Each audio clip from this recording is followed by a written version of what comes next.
Bueno, está Alicia Castro, ex embajadora argentina en el Reino Unido. Alicia, buenas noches. ¿Qué análisis hace de este que ha sido realmente un papelón internacional, no? Bueno, yo estuve hace pocos días en Londres y estuve participando en la conferencia latinoamericana, que es una gran conferencia donde se acercan los británicos, los sindicatos más importantes, activistas, periodistas, etcétera, actualizarse con las cuestiones de Latinoamérica, y todos se solidarizaron con estos activistas, organizaciones y periodistas que habían sido impedidos de llegar a la cumbre de la Organización Mundial de Comercio en un hecho completamente inédito. No pasó en Qatar, no pasó en Kenia, es la primera vez que pasa en el mundo con organizaciones que estaban ya acreditadas. Aparte estaban acreditadas por la Organización Mundial del Comercio. Estaban acreditadas por la Organización Mundial de Comercio, y yo vi una comunicación que les habían circulado donde la organización les recomendaba que no viajaran porque probablemente tuvieran problemas en el aeropuerto. Pero me gustaría, si me permitís, señalar el contexto en el que está apareciendo Argentina en el escenario internacional. No me voy a referir a la enorme cantidad de problemas que nos aquejan, como el más serio, el de la pobreza y el de la miseria del que hablaban hoy, sino a los problemas que aparecen en los titulares en los medios de prensa internacionales. ¿Cómo aparece la Argentina en estos 2 últimos años cuyo aniversario se cumplió ayer? Panama Papers. De los 5 mandatarios involucrados en Panama Papers, el presidente Macri es el único que todavía está en el poder. Bueno, algunos de estos periodistas justamente se había tocado el tema Panama Papers y se hablaba mucho de que por eso lo habían deportado o negado la entrada a la Argentina. Hay muchos, ¿no? Justamente, sobre todo los de ATAC. El noruego claro, deportado. Son personas que se ocupan de... son activistas que están en contra de los paraísos fiscales. Paradise Papers, donde también hay funcionarios del gabinete involucrados en maniobras que le restan subsidios, que le restan fondos al Estado que tendrían que subsidiar los grandes problemas nacionales a los que se refiere el presidente Macri. Somos el primer país en el ranking de endeudamiento mundial, en números nominales, no con respecto al Producto Bruto Interno. Hemos pasado también a los titulares internacionales con la persecución de pueblos originarios, con la persecución de mapuches, para favorecer a grandes terratenientes extranjeros. Impresiona muchísimo, yo lo mencioné en la conferencia latinoamericana, que Benetton, que incentiva desde su estancia, donde tiene además un destacamento de la gendarmería, la persecución de 20 familias mapuche que reclaman sus tierras ancestrales, es el segundo propietario después del Estado, tiene 900.000 hectáreas. Te puedo asegurar que en Europa suena muy raro, porque eso es lo que suele tener, esa es la dimensión de algunos de los países de Europa.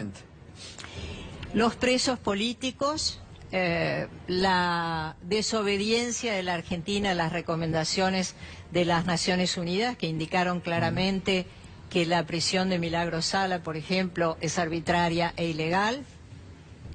La persecución a dirigentes políticos, de la que se estaba hablando recién están hablando del caso de Bonadío, una causa completamente inventada, traída de los pelos, y es lo que los ingleses han acuñado con el nombre de lawfare, es decir, la guerra a través de la distorsión de la ley, ¿no? Una guerra jurídica.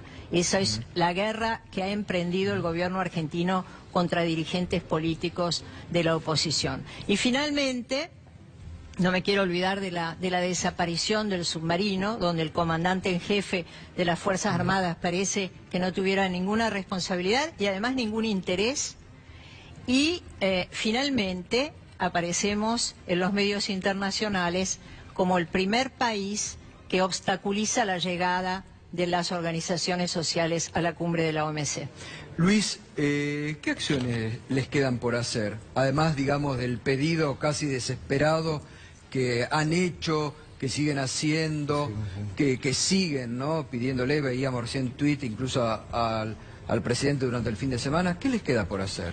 Para que no abandonen, porque la impresión, volvemos a lo del inicio, la impresión es que en cualquier momento el gobierno anuncia que no buscan más el submarino. Sí, la tendencia discursiva va en ese sentido. Va en ese sentido. Bueno, decir que es como buscar un cigarrillo en un estadio... Una alegoría patética, Tremendo, pero no importa. Pero eso es como decir, no lo buscamos más. Digamos. Sí, ¿Quién sí, busca un sí. cigarrillo en un estadio? Lo que pasa que, claro, aparte hay retrocesos, ¿no? Porque, digo, para enfocar un poquito en lo que vos decís, nos venían diciendo que se venía concentrando cada vez más el área de búsqueda en virtud de el evento hidroacústico, y ahora volvemos a los 4.000 kilómetros cuadrados iniciales y encima de desfasaje hacia el norte, porque evidentemente, como te digo, no saben, no quieren, no entendemos. Pero ¿qué es la impresión? ¿Cuál es la impresión?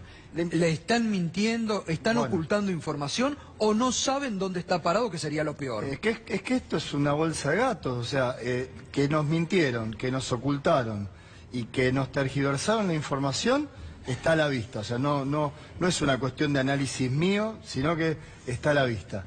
Ahora, los motivos, si es una sumatoria de cuestiones que tienen que ver desde una negligencia que se quiso de alguna manera enmascarar y terminó en todo esto, eso va a ser producto de la investigación que hagamos junto con la doctora Yáñez. ¿Confía en la jueza Yáñez? Yo en lo personal confío.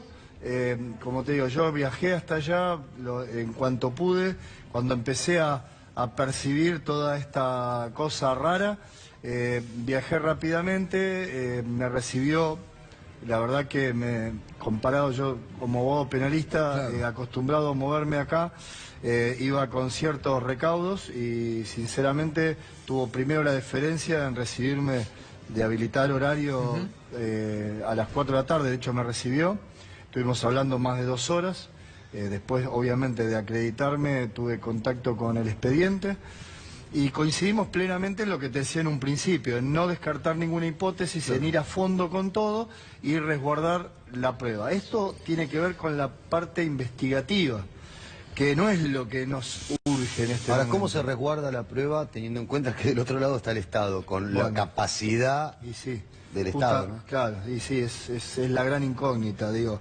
En esto, Gustavo, lo que nos preguntaba era qué podemos hacer. Bueno, lo que estamos haciendo es lo que está en nuestras manos. O sea, como tirar con escarbadientes contra... Sí, por eso fuimos rápidamente intentando conseguir esto. La doctora está en la misma sintonía, por eso también actuó y actúa muy rápidamente.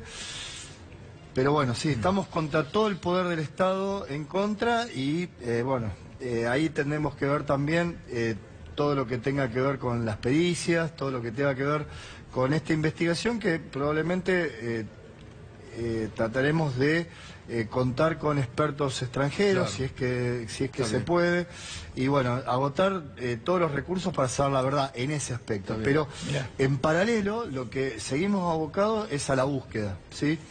Y a pesar de todos los pedidos que venimos haciendo desde el primer día en realidad, pero puntualmente desde que cesan con la búsqueda y rescate, que fue sorpresivo porque había un despliegue impresionante de fuerzas multinacionales a las cuales estamos muy agradecidos, pero que bueno, de hecho yo hablé con algunos Navy SEALs ahí en Comodoro Rivadavia y ellos primero no entendieron esta decisión de abandonar y segundo, hablando, claro, ellos están supeditados al que está a cargo del operativo, que es la Armada Argentina. No pueden, por motus propio, hacer absolutamente nada. Pero permíteme una cosa, Luis.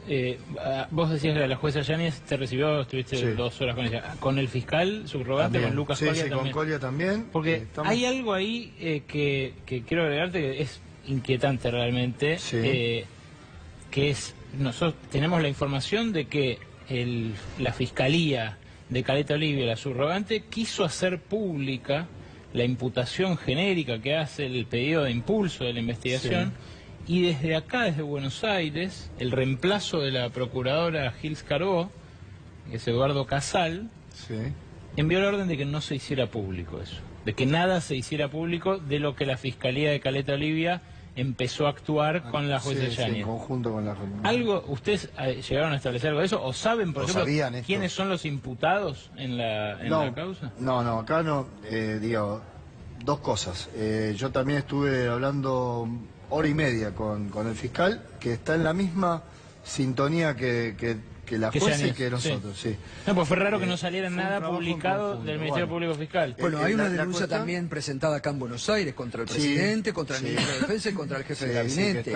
que está en el juzgado del doctor Bonadío y que también vamos a tratar de tomar conocimiento de ella. Porque en algún momento se van a tener que unir esas dos causas. Claramente, y también la que archivó Ollarvide en el 2010. ¿Sí? Ahora, Eso no sabía. sí. Sobre la reparación De del media submarino. vida, exactamente. Que todo va a tener puntos en contacto seguramente. Hay que ver, como te digo, la cadena de supuestas responsabilidades que pueda haber. Digo, respecto a imputaciones, no hay imputaciones. La carátula es averiguación de delito y está en plena etapa de investigación.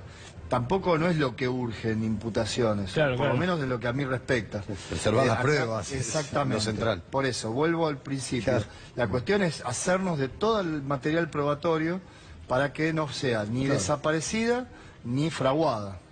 Ni los escondan detrás de un supuesto secreto que Por no existe. supuesto. Insistir, bueno, lo con la del búsqueda, secreto- insistir con la búsqueda porque también Por sería eso, importante porque- por contar eso- con el a- físico. A eso voy, justamente. Son dos caminos paralelos.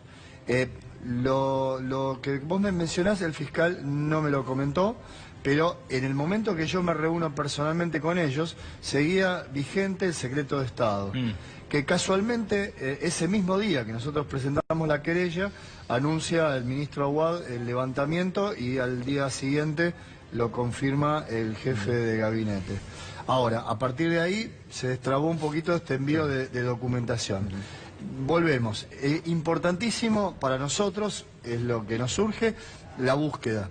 Y la búsqueda, como por parte de la Armada desoyen nuestros pedidos, e incluso datos que vamos aportando, yo estoy convocando a todo, civil, privado, porque de hecho se han ofrecido buques pesqueros con alta tecnología que detectan cardúmenes a 1000 metros de profundidad o a la redonda, porque tienen detectores multigas 360. El Américo Vespucio, por ejemplo, se ofreció a la Armada y fue desestimado. Le dijeron, no hace falta. Bueno, yo hablé personalmente con el capitán y lo estamos convocando para que, sin interferir, porque obviamente la Armada es muy cerrada respecto del área de búsqueda, pero dentro de las posibilidades, seguir buscando que los privados tenemos esa posibilidad. Está bien. Así que Alicia apuntamos quería a eso. acotar algo sobre Sí, esto. brevemente, que hoy estuve reunida con un grupo de diputados a la mañana y sé que el diputado Carmona ha pedido Sí. una comisión de investigadora. El miércoles nos reunimos con él. Me sí. parece muy importante que el Congreso tome parte y ojalá le den tratamiento a esta ley, que sería muy importante. Bueno. Sí, el miércoles a las 11 de la mañana nos reunimos con ellos ahí en la Cámara.